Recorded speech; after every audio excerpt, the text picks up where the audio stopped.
Bueno, buenos días a todos. Vamos a dar inicio al Ateneo Central de Pediatría del día de hoy, que se llama Prevención de Adicciones. Como siempre, vamos a recordar las reglas de convivencia. Por favor, pedimos que todos los micrófonos de los participantes deben estar silenciados. Si surgen preguntas, comentarios o sugerencias, pedimos utilizar el chat y al final de la presentación vamos a tener un espacio para que los expositores respondan a las dudas que surjan. Como el material va a ser grabado y subido públicamente en YouTube, en caso de que se presenten pacientes, pedimos respetar la privacidad de los mismos. Antes de comenzar, acá colocamos unas fotos de un folleto que fue el disparador de este Ateneo, que es un folleto que brindó la Municipalidad de Morón en un recital, que habla sobre cómo consumir determinadas drogas, como una especie de guía práctica. Y surgieron varias dudas al respecto, y es por eso que como este folleto se brindó en la zona de San Justo, invitamos a la doctora María Carolina Bertini, que es del Servicio de Adolescencia, para poder hablar al respecto. Bueno, buenos días para todos y todas. Luego de la exposición, tanto mía como de Marcela, podemos comentar sobre este folleto y la reducción de riesgos y daños, pero bueno, primero vamos a exponer las dos y luego haremos un comentario del disparador que motivó este Ateneo. Siguiente. En mi caso, lo que voy a hacer en mi exposición es contarles cómo hacemos de prevención en dos escenarios. Uno es en el consultorio de pediatría, viendo adolescentes todos los días, y por otro lado, en otro escenario que ya en el transcurso de la exposición verán cuál es. Para graficar lo primero, les presento un caso clínico, una paciente de mujer de 15 años de edad que acude a control con servicio de adolescencia. Es la primera vez, el motivo de consulta es control, y cuando el motivo de consulta del acompañante, que es la madre, expresa su preocupación por lo ocurrido el sábado pasado. Quiero que mi hija tenga una pediatra de cabecera para hablar estos temas. El sábado pasado la madre la buscó a su hija de una fiesta privada porque presentaba vómitos incoercibles e inestabilidad motriz luego de la ingesta de alcohol. Como antecedentes personales de esta paciente que vamos teniendo con la historia integral de la paciente, es una recién nacida de término, de peso adecuado, parto normal, pesquisa neonatal normal, no tiene ningún antecedente patológico, vacunas completas. En cuanto a su familia, los padres son separados, los cuidados son compartidos en ambas casas. La madre es de 45 años, fonoaudióloga, el padre de 50 años, sonidista, y tiene un hermano de 18 años sano. Conviven la paciente con ambos padres en casas separadas. En cuanto a su escolaridad, está en tercer año de un colegio privado de doble jornada en Capital, tiene regular rendimiento, cambió de cole el año pasado. En cuanto a su vida social, refiere que se siente cómoda con sus pares, pero no refiere tener una mejor amiga o amigo. Siguiente. En cuanto a sus hábitos y consumos, tiene una alimentación selectiva en frutas y verduras, se ve gorda, no está conforme con su cuerpo, el sueño le cuesta conciliarlo, duerme poco, va doble jornada, eso lo había dicho. Y en cuanto a lo ginecológico, su menarca fue a los 11 años, ritmo menstrual regular, tiene un género cis, el inicio de relaciones sexuales no, y su orientación es heterosexual, pero no tiene pareja. En cuanto a la entrevista focalizada en consumos, no fuma, el alcohol lo consume de forma ocasional. Cuando se le pregunta sobre alcohol, se le hace el cuestionario CAF, que busca descartar o busca pesquisar si su consumo es problemático o no. Refiere que en el último año sí olvidó algunas cosas que hizo bajo el consumo del alcohol, que eso pasó el sábado pasado, que tiene ciertos blackouts de la noche, y que a raíz de esto su familia le dijo que no podía volver a tomar alcohol. No consume otras drogas. En cuanto a su situación psicoemocional, ya habíamos hecho referencia a que no estaba conforme con su cuerpo, quiere bajar de peso, el ánimo es fluctuante y no tiene ideas de autoagresión o muerte. Siguiente. El examen físico es normal, constatamos un sobrepeso leve, refiere que tiene un adulto referente a quien contarle sus problemas cuando son importantes, es su mamá. Y en cuanto a la entrevista solas, bueno, que hemos rescatado mucho de la información que compartí antes en esta entrevista solas, pero nos cuenta que en realidad este episodio sufrido el sábado pasado fue el primer episodio que quebré. No había comido antes de concurrir a la fiesta, mezclé bebidas, Campari con jugo, cerveza, daiquiri, y me empecé a sentir mal, y mis amigas notaron esto, llamaron a mi mamá y en su momento me enojé con ellas. Obviamente que esta reflexión la vamos haciendo en el transcurso de la entrevista. Bien, siguiente. Bueno, en cuanto al consumo de alcohol en adolescentes, el alcohol es la sustancia psicoactiva de mayor consumo en los adolescentes. Lo rescatamos de todas las encuestas que se hacen en esta población a nivel país y a nivel internacional. El 61 en nuestra última encuesta nacional de consumo de sustancias psicoactivas en población escolar del 2017 de Cedronar, el 61% de los adolescentes ha consumido alcohol alguna vez en la vida. Esto aumenta en comparación a la encuesta previa que fue el 2010, que era el 40%, y el porcentaje de nuevos bebedores también aumentó, pasa a un 37.1%, y la edad del primer consumo disminuye a medida que las generaciones son más jóvenes. Actualmente es de 14 años y antes era mayor, de 15 y 16. Bien, siguiente. ¿Cómo nos paramos a mirar el consumo de drogas haciendo prevención en nuestro consultorio? Nuestra prevención en el consultorio es frente al adolescente que nos viene a ver, que puede ser como esta paciente, justo el motivo de consulta más que nada de su madre. Y después puede surgir también a medida que vamos haciendo la entrevista integral. Y bueno, la prevención es en muchos aspectos, todos lo sabemos, pero en la parte de consumo no nos focalizamos en una parte nomás, en lo que está consumiendo, sino nuestra mirada es un triángulo donde está nuestro adolescente. En este caso, la paciente estaba en una etapa en la adolescencia donde se empieza con el consumo de sustancias, 15 años. Nos pensamos si tiene alguna comorbilidad que puede provocar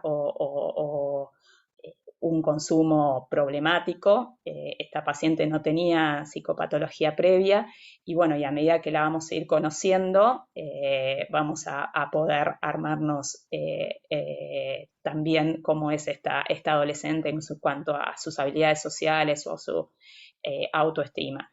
Esta paciente tenía un conflicto con su cuerpo, que tenía ganas de cambiarlo. En cuanto al contexto que influye obviamente en esta mirada que tenemos sobre el consumo de drogas, bueno, vamos a conocer sobre su familia, sobre sus amigos, bueno, a qué escuela asiste.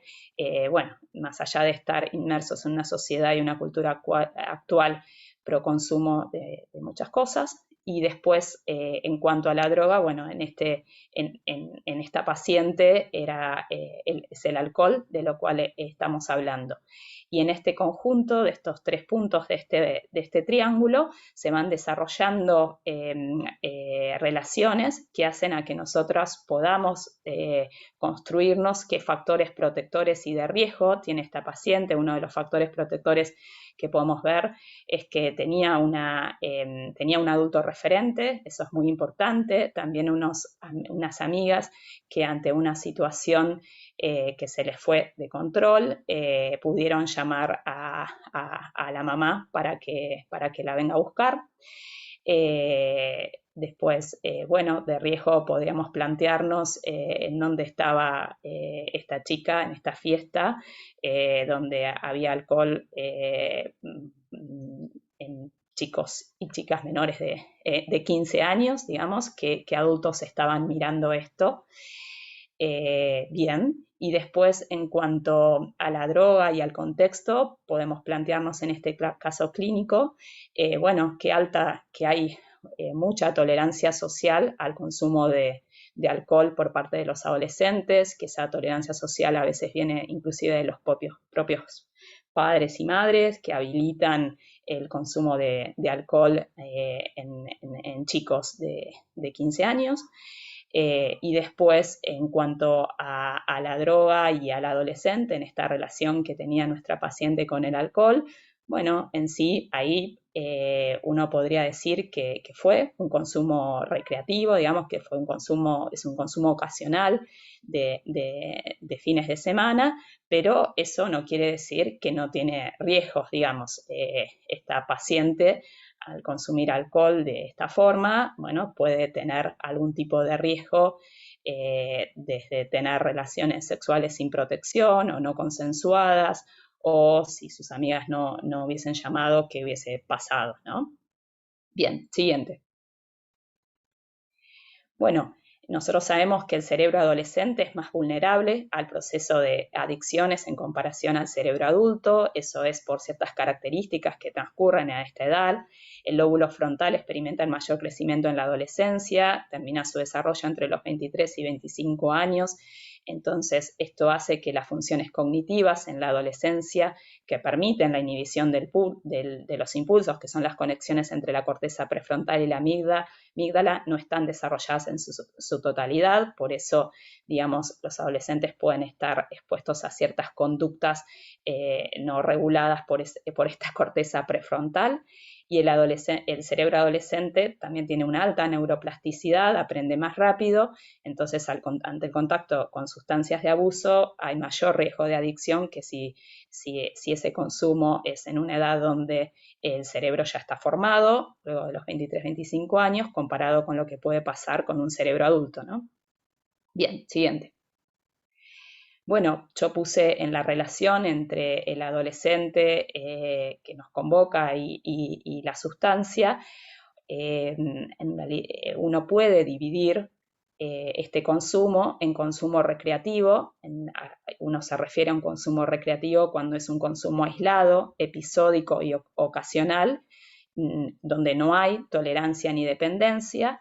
Pero que sea recreativo no quiere decir que no tenga riesgo, porque puede ser fatal en cuanto a una intoxicación aguda, puede ser dañino hacia el cuerpo de una persona, por ejemplo, si consume alcohol una adolescente embarazada, o puede ser peligroso en cuanto, por ejemplo, tener relaciones sin protección o no consensuadas, bajo los efectos de la sustancia.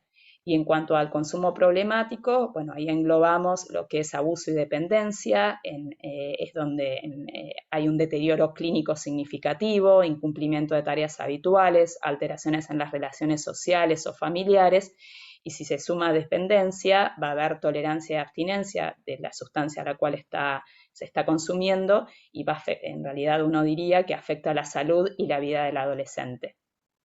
Siguiente. Bueno, cuando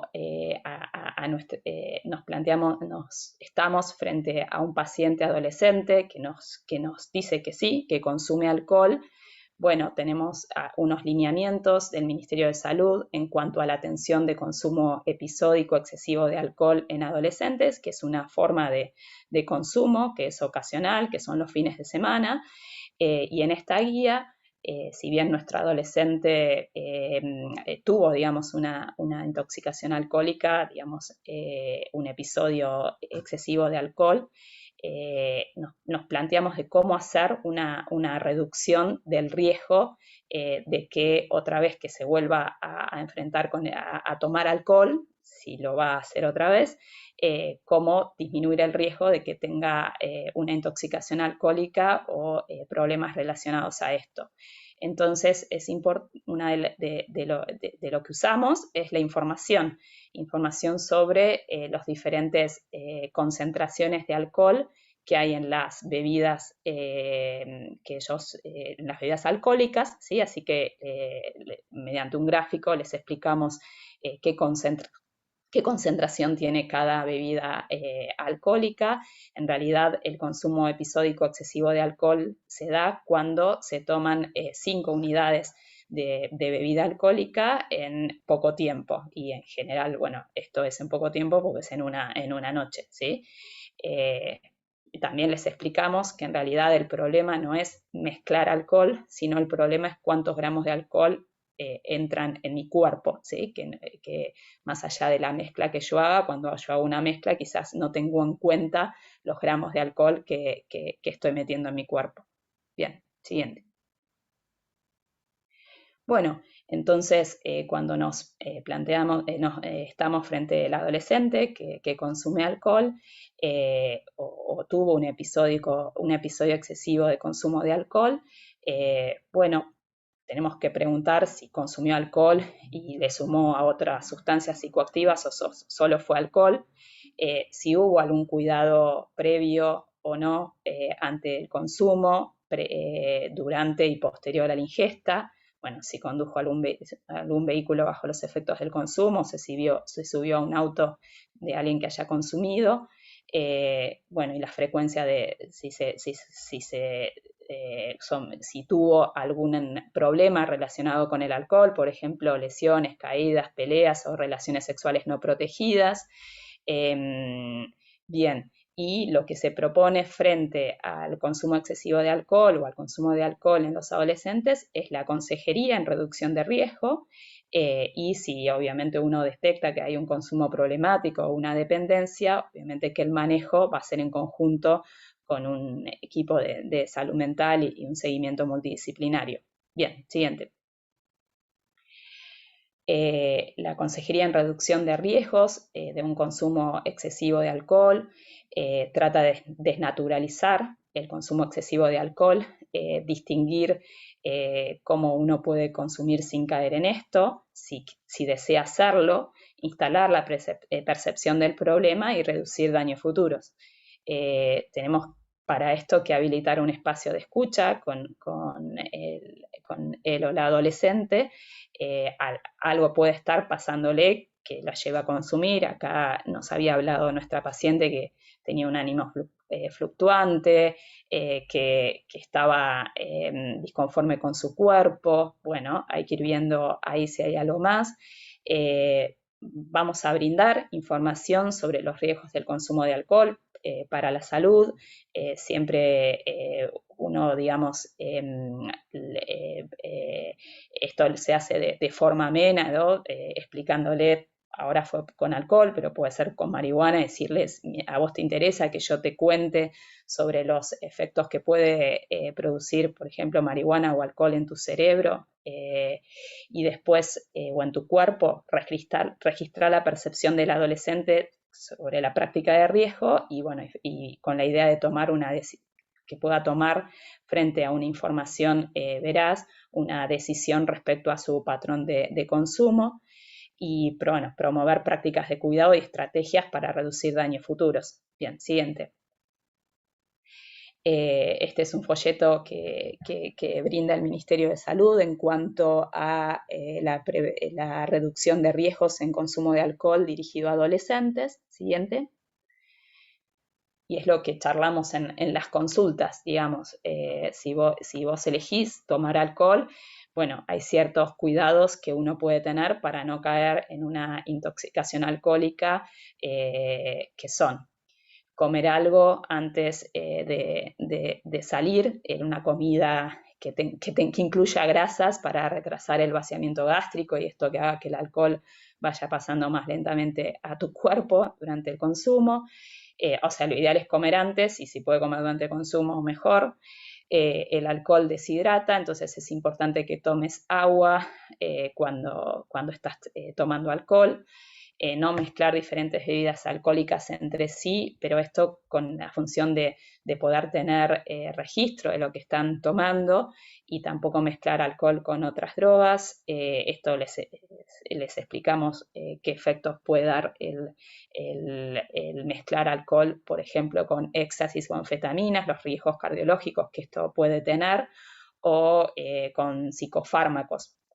o marihuana, ¿sí? Que la marihuana puede generar una mayor intoxicación alcohólica porque no se percibe, digamos, los efectos que está causando alcohol en tu cuerpo, por ejemplo, inhibe las náuseas, y con psicofármacos se aumenta el efecto depresor. Esto quiere decir que te puede, digamos, puedes sufrir, digamos, una somnolencia mayor. Bueno, y explicamos bien qué quiere decir esto, y obviamente que si se presentan síntomas de mareo, tienen que suspender la ingesta de alcohol porque después del mareo pueden venir otros síntomas posteriores.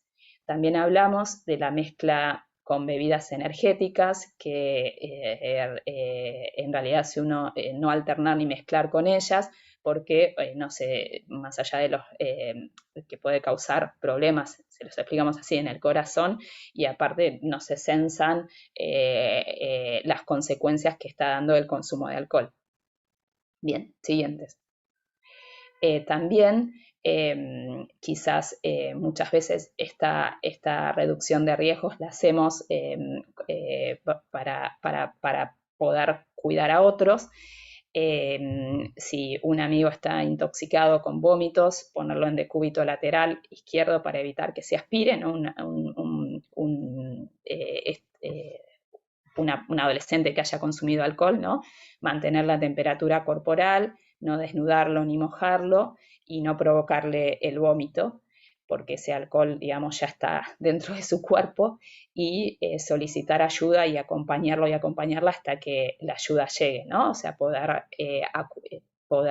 ante esta situación acudir a un adulto, convocar a un adulto. Bien. Bueno, esta última reducción de riesgo en realidad es muy efectiva si uno lo hace en un contexto grupal. Este es el segundo escenario que yo quería que charlemos en este Ateneo. Yo pertenezco al grupo de promoción de salud del hospital, donde damos talleres de diversas temáticas, entre ellos los talleres de consumo para estudiantes de colegios secundarios de Capital y de Buenos Aires. Bueno, y esta, por ejemplo, es una viñeta que nos podemos encontrar en un taller de consumo para estudiantes de cuarto año de un colegio de Capital. ¿Con qué mitos nos encontramos con estas adolescentes? Yo sé mi límite, sé hasta dónde tomar. Si nunca tomaste alcohol, seguro te das en la pera, pero cuando ya tenés experiencia, tu hígado se acostumbra y ya no te pega mal. Para eliminar el alcohol hay que hacer mucho pis, así te lo sacás del cuerpo. Si alguien quiebra, bueno, quiere decir vomita, se marea, empieza a hablar con dificultad, hay que hacerlo o hacerla vomitar, así se saca el alcohol del cuerpo. Sirve también darle un café o ducha fría, y si una amiga o amiga te dice que no llames al padre o madre, si quiebra, hay que respetar lo que dice, si no lo estás traicionando. Bueno, y entre otras cuestiones, la marihuana no es adictiva, el cigarrillo electrónico no es nocivo para la salud. Estos son los mitos, digamos, con los que los chicos y las chicas traen a los talleres. Bien, sigamos. Bueno, nosotros en nuestro equipo de promoción trabajamos en un formato taller. Eso quiere decir que compartimos un saber abierto, donde este saber se construye entre todos y todas los que participan, tanto los coordinadores como los chicos y las chicas. Es participativo, dinámico, y está coordinado por un psicólogo, psicóloga y médicas pediatras. Los objetivos que tenemos en los talleres focalizados a consumo es sensibilizar sobre la problemática del consumo, con esta mirada en triángulo que les presenté antes, que no solo estamos hablando de una sustancia, sino de un contexto y del adolescente. Trabajamos en habilidades sociales, como ser el pensamiento crítico, creativo, la empatía, la asertividad, la resolución de problemas y conflictos y otras, y nuestra mirada es en reducción de riesgos y daños derivados al consumo. Es importante quizás también hacer referencia, ¿no?, a la convocatoria era prevención de adicciones, y muchas veces nos llaman diciendo que quieren un taller de adicciones, y ahí lo damos vuelta, digamos, nuestro taller no es sobre adicciones, nuestro taller es sobre consumos. Lo que hacemos también en consultorio, nuestra prevención es en consumo de sustancias. No es que estamos previniendo una adicción, sino que muchas veces lo que hacemos es una reducción de riesgos del consumo de drogas en los adolescentes. Bien, así que Después, en cuanto a los mitos de marihuana, bueno, hay muchos que circulan en la población adolescente, así que trabajamos sobre estos. Tiene muchos momentos el taller que los vamos compartiendo, y por ejemplo la forma de trabajar los mitos es en subgrupos donde les repartimos estos mitos, y ellos tienen que decir si es verdadero, si es falso, por qué, lo hablan en subgrupos y luego lo compartimos entre todos, y nosotros desde nuestra mirada, la psicología o médica, les contamos qué es lo que pensamos y por qué, por ejemplo, el consumo de cannabis afecta la memoria, afecta la concentración, no ayuda a estudiar mejor. Discutimos lo que quiere decir esto de estimular la creatividad con ellos. Esto de relajarse o de sentirse más torpe, ¿por qué es? O sea, si bien se comparte información que tiene que ver con lo que hace la sustancia, tanto alcohol como marihuana u otras en el cerebro, también la idea es después trabajarlo, la siguiente, sí, trabajar esta información que tiene que ver con los efectos que da la droga en el cuerpo o en el cerebro, ponerlo en contexto, con esta mirada de triángulo, ¿sí? En el taller trabajamos situaciones, es decir, contextos en los cuales los chicos y las chicas están, y ellos tratan de resolverla, ¿sí? Por ejemplo, que es la que más trabajamos porque es la que más dudas da, y donde podemos ejercer una prevención que sería selectiva para este grupo de chicos. Por ejemplo, Candela y yo tenemos 15 años, estamos en una previa con amigos. Candela se queda a dormir a casa, ella tomó de más, está mareada, vomitó varias veces en el baño y tiene tendencia al sueño. Yo la veo mal, pero no sé qué hacer. Bueno, y ahí se discute en grupo qué resolución toman, teniendo en cuenta que la edad de esta paciente, la edad de esta chica, qué sustancia está consumiendo, en dónde, qué escenario tiene, y si es una situación que a ellos les parece que es problemática o no, y qué deberían hacer. Cuál sería la mejor salida y por qué para esta solución. La verdad que es una linda situación para trabajar grupalmente, porque el contexto en los adolescentes, la mirada de los pares es muy importante, y muchas veces no quieren llamar a los padres o llamar a un adulto, les cuesta mucho porque sienten que realmente se está traicionando a su amiga o a su amigo. Así que es una situación que dispara muchas habilidades para trabajar más allá de la información sobre el alcohol que uno trabajó previamente. Bien, siguiente. Bueno, ahí estamos. Acá les presento algunas páginas con las cuales trabajamos en los talleres, que son útiles para buscar información y trabajar también con los pacientes. Bien. Bueno, muchas gracias, Carolina, por la presentación. Ahora vamos a presentar y darle la palabra a la doctora Marcela Weisman Campos, que es médica psiquiatra y neuróloga cognitiva, y es médica del Departamento de Neurología Cognitiva, Neuropsiquiatría y Neuropsicología Cognitiva del FLENI.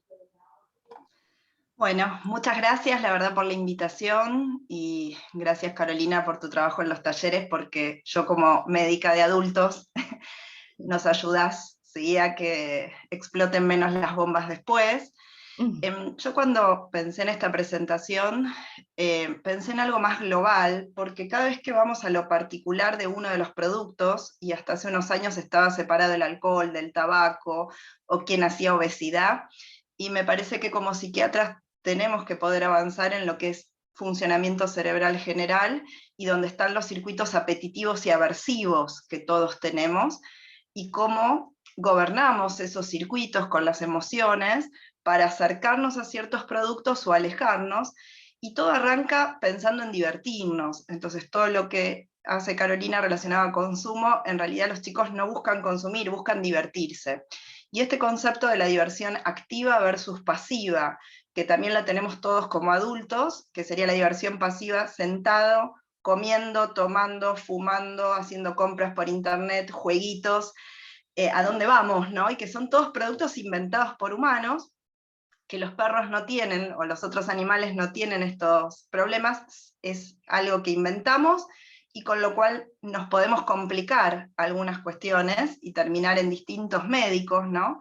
Entonces, primer concepto para mí a trabajar con los adolescentes es cómo se divierten, y cuanto más nos divertimos de manera pasiva, vamos mal, no importa si es con alcohol o con comida, y nuestros cerebros de fábrica diríamos que están sanos, en la mayoría, no en todos, por eso sí tenemos un porcentaje de personas que ya vienen con enfermedad mental y que se complican con estos productos, y otros que cerebros sanos y se divertían con todo, y aparte se divierten consumiendo, pero porque la diversión está en mi cerebro, no en ellos.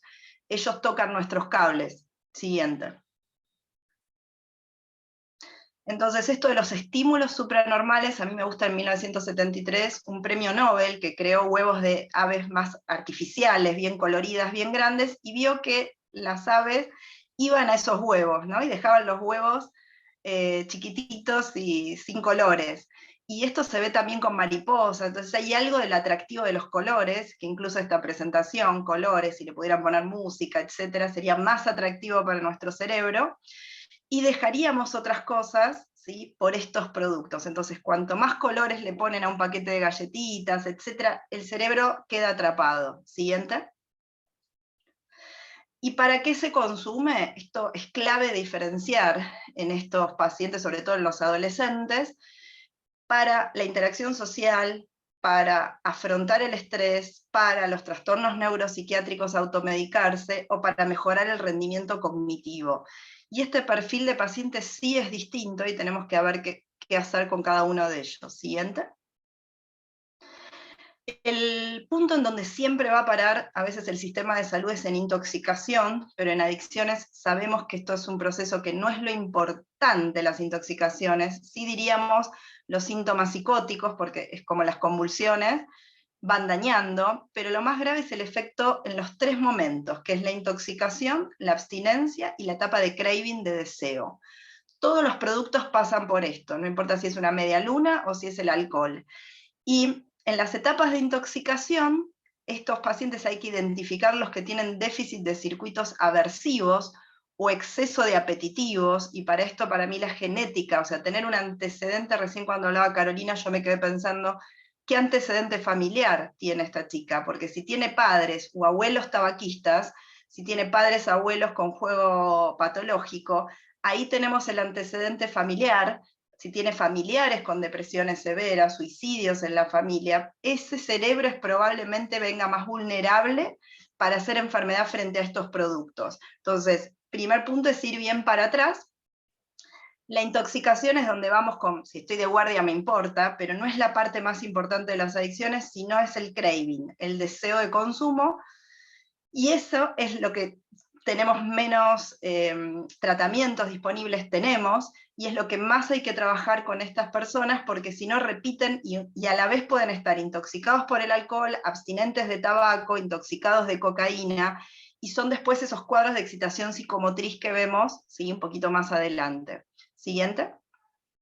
Ya íbamos viendo cómo va tocando todo el cerebro, por eso el concepto de recreacional, tocando el cerebro, no está en las clasificaciones, al menos en los libros. Lo de recreacional y problemático son dos conceptos que no están, porque en realidad la medialuna es medialuna desde la primera, y el concepto de que la última media luna me hace la obesidad es un error, y con las adicciones pasa lo mismo, no es el último vaso de alcohol el que generó la demencia, o la cirrosis, o lo que tengan ganas, sino que este proceso de acumulación que se va dando desde la adolescencia hasta la persistencia en ese consumo. Lo que sí es distinto, qué impacto y a qué edad. Alguien que consume diariamente alcohol va a llegar antes probablemente a neurología con deterioro cognitivo o algún tema vascular. Entonces, depende sí mi dosis y mi patrón de consumo por dónde va a saltar el problema. Y el conflicto con estos productos es que se va modificando progresivamente deseo y placer. Yo primero tengo cerebro sano, placer, ¿sí? Y deseo, comillas, normal. A medida que este producto empieza a tocar, son productos monopólicos, entonces el deseo y el placer tienden a separarse. Y cada vez tengo más deseo, pero no tengo más placer porque rompieron la tecla de placer. Por eso no importa con qué producto. Y esto se ve a los 25, a los 30, con esas o sobredosis de cosas que no hay dosis, esas muertes tempranas, esos cuadros de apatía, de desgano, que lo vamos a ver más adelante, pero esto es un caminito que yo tengo que ir transitando y tenemos que ir viendo, sobre todo ya ahí en la adultez, qué paciente se está separando, ¿no? Qué paciente cada vez desea más y sin embargo cada vez siento menos placer, que esto es la tolerancia, y qué hace, perdón Lucila, se prendió tu micrófono. Lucila, ahí está, ahí se volvió a prender. Ahí.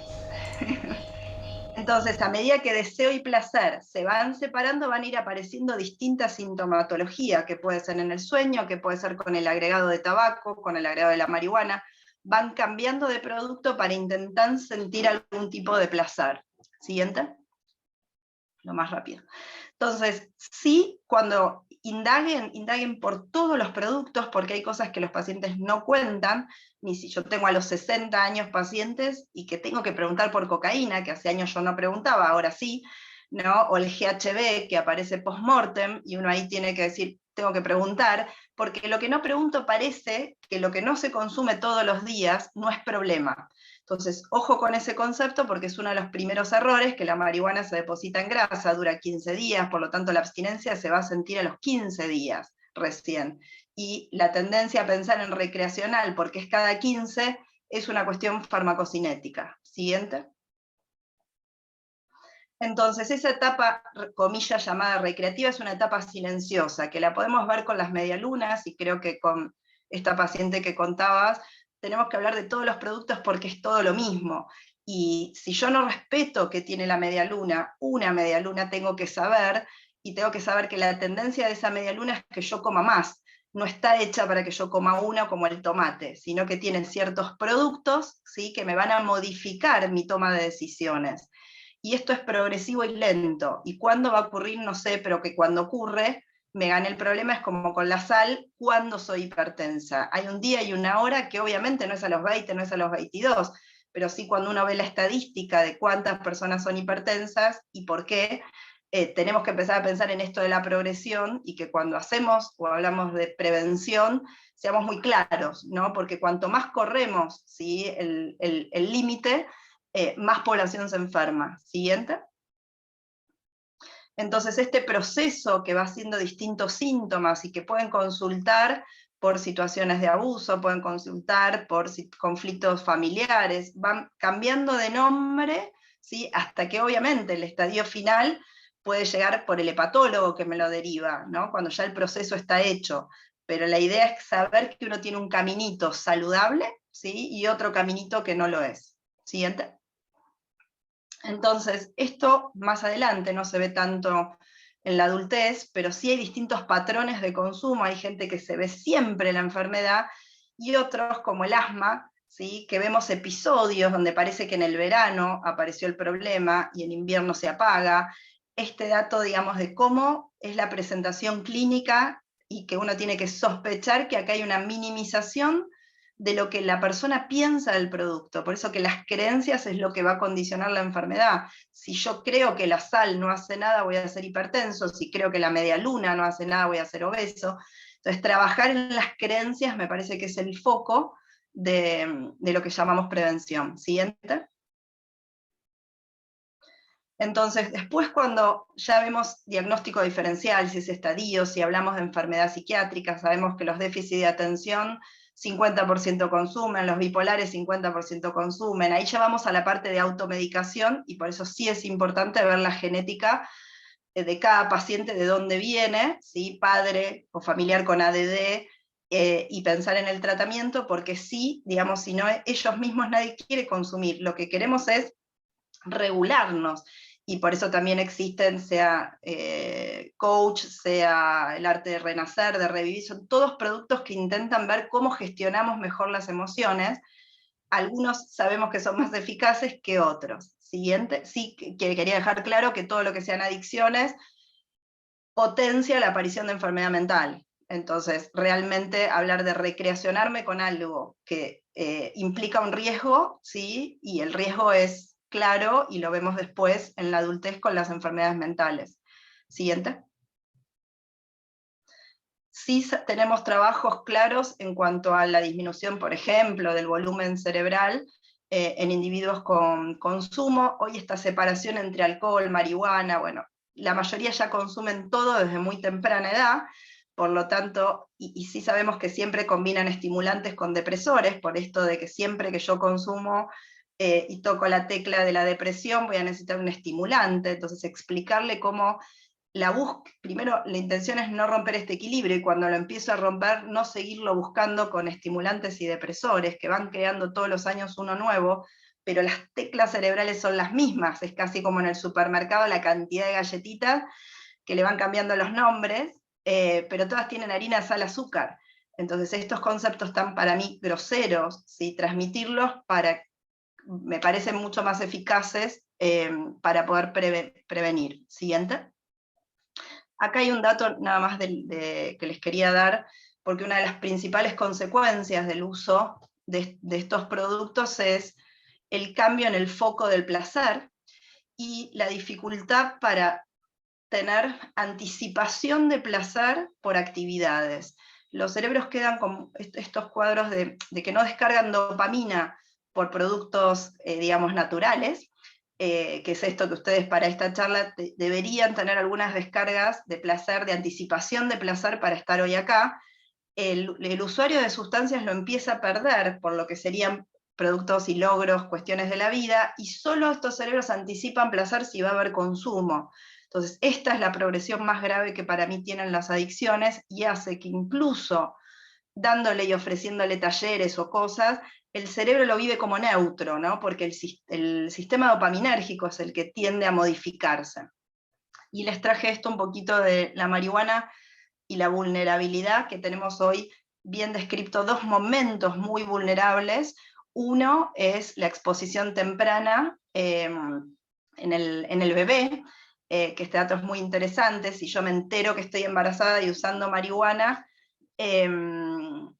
en ese momento todavía no hay receptores de THC, entonces no va a haber problema, aparecen a la quinta, sexta semana, pero si yo me enteré que estoy embarazada y sigo consumiendo, sí hay datos muy interesantes de aumento de psicosis, por ejemplo, posterior en ese chico. Y otro de los momentos también muy interesantes es en la adolescencia. Y este es uno de los trabajitos últimos que encontré, en donde hablan de respuesta normal al estrés, ¿sí? Esta gente va a vivir más estresada porque el amortiguador, que es el circuito digamos, depresor, por así decirlo, lo que me amortigua, yo lo comparo siempre con los autos, y el amortiguador frente a alguna cuestión ambiental, pelea, dificultad en el colegio, dificultad en la universidad, bueno, ¿quién es mi amortiguador? Y es el ánimo. Entonces yo necesito que se descargue, que se equilibre frente a algún evento ambiental. Y sabemos que la exposición temprana, adolescencia, trae respuestas anormales al estrés, que es muy interesante. Trae una respuesta embotada, como que no me importa, lo vivo como neutro, y una respuesta exagerada. Esas son las dos cosas que van a empezar a ver. Aparte de otros cambios, como puede ser en la poda sináptica, etc. ¿La que sigue? Así que 2 espacios de preguntas. Bueno, si ya tienen el nudo de la garganta, ¿ahora qué hacemos? Sigo. Tenemos después la posibilidad de tratamientos, por eso creo que es clave lo que hace Carolina, bueno, talleres, todo lo que sea prevención, habilidades sociales de comunicación, habilidades sociales de emociones, trabajar en la autoestima, cómo me divierto, cómo respeto mi cuerpo, tanto cerebro como el resto. Todo esto es lo previo para no llegar, digamos, a lo que es después pensar en tratamientos. Que tenemos varias opciones, y en donde hay una manera de decidir, bueno, cuál es el tipo de tratamiento que necesita ese paciente para mayor eficacia de la enfermedad. Por eso dentro de los tratamientos depende primero que estén disponibles. Mi primer trabajo en reducción de daño fue 2006, en Barcelona, con reducción de daños con opiáceos, ¿no? Que de ahí viene ese concepto. En 1970 entró la heroína, ¿y qué hacemos? ¿No? Un poco como si fuese una reducción de daño para coronavirus, bueno, y tenemos la reducción de daños para cáncer, que es cuidados paliativos, o sea que esto no es nuevo, digamos, en medicina. El tema es cómo lo vamos a implementar y en qué paciente se hace cuidados paliativos. No es lo mismo un cáncer, no darle un tratamiento adecuado y pasarlo a paliativos, y hoy con las muchas redes de tratamiento los pacientes tocan la puerta y entran donde tocaron la puerta en salud mental, que no debería ser así, y más aún en adicciones. Siguiente. Entonces tenemos unos ejes con los cuales valoramos qué tipo de tratamiento ese paciente necesita. Para dejar espacio a preguntas, esto es de ASAM de la Sociedad Americana, 6 ítems para definir tratamiento, que no es para ustedes ahí en la adolescencia tanto, aunque sí me ha tocado a veces que hay pacientes que en un año hacen una progresión muy severa de las adicciones, y que requieren internación. Por suerte son los menos, pero ocurre. Siguiente. Y este concepto de tratamientos prohibicionistas y permisionistas lo traigo, esta es una filmina muy vieja mía, pero la sigo usando porque todavía hay gente que habla de esto, y que siguen creyendo, sí, que el que hace paliativos y el que hace quimio son enemigos. Esto es un concepto que no, en salud en general. Yo no lo he visto en el 2006, al menos en otros países. Acá todavía parece que como si hubiese siempre contradicciones, cuando en realidad es parte de un continuum, ¿sí? Quimio o rayos o paliativos, y nos hablamos, y deberíamos tener, bueno, qué criterio con cada paciente. Pero bueno, sin embargo sigue estando estos conceptos dando vueltas de que hay alguien que cree que el consumo como delito. Entonces separar la arista política de la arista legal, de la arista médica, creo que es clave, ¿sí? Sacando que nos lo pidan, pero sí los usuarios de sustancias tienen todos estos conceptos mezclados de legal y ilegal, y lo toman, digamos, es como si fuera ahora el etiquetado frontal, ¿no? Entonces siempre hay algo que parece que no hace nada, después algo que parece que hace, y no, como que no aprendemos, ¿no? Que hoy con la marihuana tenemos otra vez como el nuevo tabaco, tabaco estimulante, marihuana depresor, como volver a vivir, ¿sí? Con todos los productos lo mismo, cuando en realidad el problema no son esos productos, somos nosotros, ¿sí? El mismo cerebro hace 1000 años. Siguiente. Entonces, hay otro nombre que le llamamos programas de bajo y de alto umbral. Lo ideal es poder tener todos, ¿sí? Algunos de acceso más fácil, lo que tiene que ver, que está más hecho para, obviamente, opiáceos, para lo que fue la sobredosis relacionadas a heroína, los programas de metadona, etcétera, que tienen un estilo muy rígido de funcionamiento, en donde los pacientes a determinada hora tienen su tipo de consumo, qué consumo. Están hechos más que nada para prevenir enfermedades infecciosas, HIV, hepatitis B, C. Entonces parte del programa es: vení que te voy a hacer un análisis de sangre, vení que vamos a intervenir en un programa de salud, ¿no? No en un programa político o de marketing, sino por eso es muy importante dónde lo vamos a encuadrar. Siguiente. Bueno, esto más o menos ya lo sabemos la mayoría, que empezó ahí en los años 80. Si tuvieron o no la oportunidad, les aconsejo, ¿sí? Pasar por las salas de consumo. Hay todo un grupo de las salas de consumo, de cómo es ese programa, y que cuando en alguna cuadra, en algún lugar del mundo la ponen, hay que trabajar con ese barrio, porque obviamente que hay modificaciones, está el estigma de los tratamientos de estos pacientes, cómo son, etc.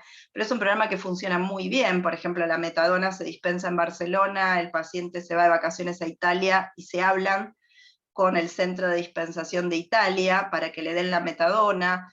Tienen un programa, por ejemplo, para control de orina, porque como son productos que se pueden vender, si yo dispenso gratuitamente un producto, ese producto se puede vender de manera ilegal y puedo enfermar a alguien. Entonces una cosa es el que ya está enfermo y yo le doy metadona, y otra es alguien que no está enfermo, le doy metadona y esa persona la vende, y por eso hay programas, por ejemplo, de controles de orina, para ver que a quien yo se la estoy dando realmente la está utilizando, por ejemplo. Siguiente. Siguiente. Y la motivación para el cambio creo que es, ahí sí, parte del trabajo en adolescencia, que es aquel que no contempla ninguna relación entre la medialuna y su peso, ayudarlo a conectar esos dos conceptos, que es la primera parte, luego la contemplación, cuando ya veo que hay alguna relación, y finalmente el tratamiento. Esto es motivación para el cambio, que es lo que hacemos todos los médicos, de manera más o menos intuitiva. Hay un libro que se llama Motivación para el Cambio, que se los recomiendo, de Prochaska, que es buenísimo, y habla un poquito de todo este proceso, y cómo frente a la recaída, que dure muy poco, y que cada vez el paciente pase menos por todo este caminito. Siguiente. Tenemos varios entonces tratamientos, grupal, individual y farmacológico suele ser la mejor combinación. Siguiente. Tenemos tratamientos aprobados en adicciones para la parte de la dependencia, solo para nicotina y alcohol, por eso no conviene enfermarse porque no tenemos antídotos, sí tenemos propuestas para lo que es adicción a marihuana y a cocaína, y a juego, y lo que son adicciones conductuales, que me quedé pensando también con el tema de la comida. Fíjense que uno de los medicamentos que utilizamos, que es la naltrexona, hoy está propuesta para obesidad, porque el circuito es el mismo, ¿no? Y yo puedo ir a mucho juego, o muchos videojuegos, muchas compras, mucha comida, o mucho alcohol. El mucho y el poco, que son los circuitos apetitivos y aversivos, y el regulador, que algunas personas lo tienen naturalmente, y otros sí que nacieron con menos de esa regulación. Siguiente. Entonces, los futuros de los tratamientos en adicciones estamos intentando que tengan que ver con todas las etapas. Intoxicar, abstinencia, y con el craving, el deseo de consumo. Por ahí va los tratamientos. Siguiente. Así queda para preguntas. Bueno, acá les quería dejar, estos son los libros que yo escribí, por si a alguien le interesa el tema, uno de adicciones a sustancias y otro de adicciones conductuales, que salió en la pandemia, pero fue armado antes, y que por suerte está en toda Hispanoamérica, y la verdad que al que quiera profundizar un poquito algo de lo que al menos hablé, acá los dejo. Gracias. Bueno, muchas gracias, Marcela, por la presentación. Dejamos espacio a preguntas, o bueno, si mismo quieren hacer, Marcela o Carolina, un comentario acerca de su opinión del folleto que se brindó, también es recibido. Por ahí aprovecho, yo soy Valeria Muli, soy médica de adolescentes también del hospital, y quería por ahí comentar digamos, la diferenciación que hacemos con respecto al consumo de alcohol en recreativo y problemático. Tiene que ver con un parámetro de riesgo, ¿sí? Sabemos que el consumo recreativo, que es algo que hacen todos los adolescentes y que nosotros como sociedad adulta estamos avalando, y esto me parece que es algo que también tenemos que poner digamos, en la mesa, porque no es que a los adolescentes se les ocurre esto porque sí, sino que todos los adultos dicen, esto siempre pasó, la experimentación. Lo que decís es clave, porque todo consumo en menor de 18 es, por definición, problemático. Exacto. Si le queremos poner un nombre. Pero, sin embargo, para algunas de las guías van a ver que esto no lo consignan así, pero todo consumo, dicen las guías internacionales, es un problema en menores, y lo sabemos, lo vemos hoy con la marihuana, que es otro depresor, igual que los opiáceos, alcohol, es todo lo mismo, el circuito que van a tocar es el mismo. Exacto, el circuito de la recompensa se va a estimular, y esto es lo que va a traer problemas. El tema es que la diferenciación en recreativo es como para poder hacer una diferencia y trabajar en digamos, reducción de riesgos y daños. Si uno les va diciendo qué cosas les pueden pasar en esta famosa previa, que los padres dejan que estén en la casa solos, que pueden hacer los pedidos delivery y todo esto que ya sabemos, uno trabaja en, bueno, las cosas que podemos decirles que no hagan para evitar que se transforme en un consumo problemático ese día, porque el tema es que entran en coma ese día. Y todo esto que comentó Carolina sobre la importancia de contar con un adulto responsable que pueda ayudarlos a resolver esta situación es fundamental. Por eso está esta división. No es una división que tiene que ver con una cuestión más médica, sino que es una cuestión más comportamental, ¿sí? Conductual y cómo se acercan a las sustancias.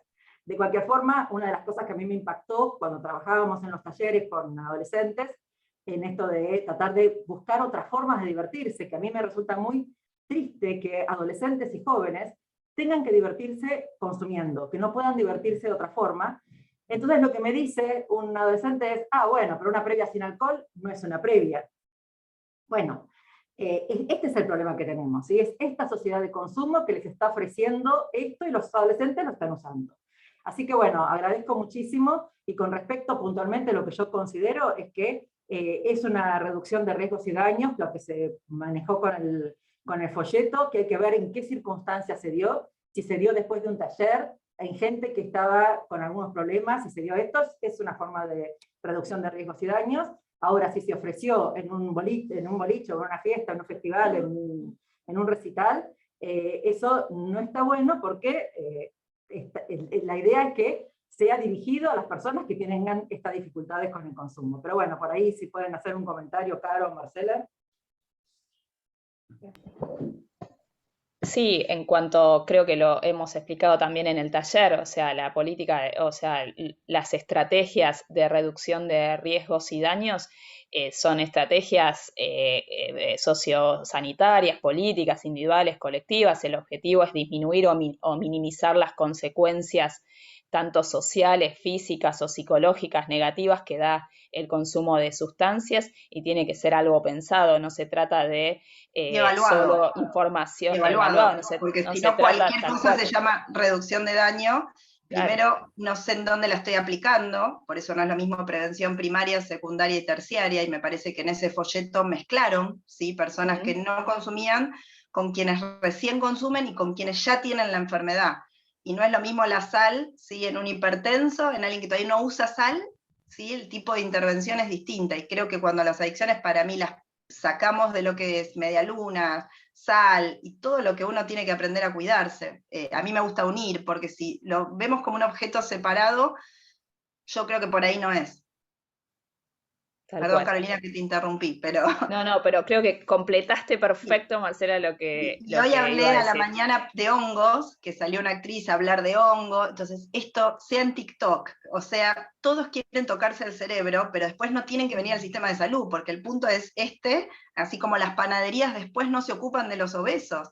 Entonces, si nosotros no somos claros en cómo transmitimos, las bodegas no se ocupan de los choques, no se ocupan de los alcohólicos, de la violencia que vemos todos los días. Entonces, ojo con esa desconexión entre el que enferma y que después se ocupa, porque la que voy a la justicia después soy yo, a explicar por qué un cuerpo que estaba totalmente destruido, alguien se murió, y que no fue por mala droga o el último consumo, ¿no? Que ese es el momento final, que es donde a veces llega el especialista en adicciones, pero de acá a acá, ¿sí? Intervino un montón de personas, ¿sí? En ese sistema, y el dealer no va, las bodegas, los dueños de las bodegas no van, vamos los médicos después a la justicia. Y cada vez que voy, siempre tengo a alguien que me dice, y yo tengo temas con el alcohol, Marcela, y le digo, no, pará, acá vine por algo judicial, venía a mi consultorio, porque está lleno de pacientes. Entonces, si no marcamos bien que estos son productos que modifican el sistema nervioso, es así de básico, digamos, porque si no le hacemos mucho lío a los chicos. Y creo que por ahí, el que lo entiende, se aleja del sistema de salud. Y también me gustaría expresar que acá nosotros también damos talleres para padres sobre consumo, Excelente. que me parece vital esa otra pata de poder trabajar con los padres y madres que necesitan trabajar esta información, las habilidades sociales, pensarse, y sobre todo si está dirigido a un grupo selectivo, digamos, de padres de un colegio, de un curso, donde las relaciones entre sus hijos se dan y ellos también como padres y madres. Les sirve mucho, hemos tenido mucha demanda de esto y me parece que tratar solo talleres con chicos sin que los padres se involucren en esto. Y es lo que tiene más no trabajos, Sí. lo que tiene que ver con prevención familiar, social, que sería como general, y aparte los jóvenes, pero ellos están insertos en una cultura, en una familia, entonces si no vamos por ahí, y yo a veces trato al padre, al hijo y al abuelo, me lo traen, pero porque es igual que el cáncer, el oncólogo que trató el cáncer de mi abuelita, trató el mío, es el mismo cáncer. Bien. Bueno, muchas gracias. No sé si queda alguna pregunta. Si no...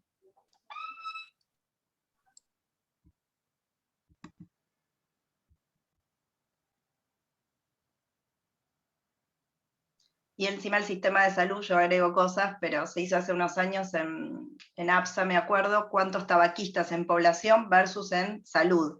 Y nosotros fumamos más, nosotros tomamos más, nosotros nos morimos, nos suicidamos más, entonces en realidad también después el sistema de salud queda complicado con esto de los límites, ¿no? Y a qué le llamamos que consume mucho, y a veces es al que consume más que yo, ¿no? Entonces esta cuestión de las medidas también quedamos bastante eclipsados por nuestro propio consumo, que ese es otro tema.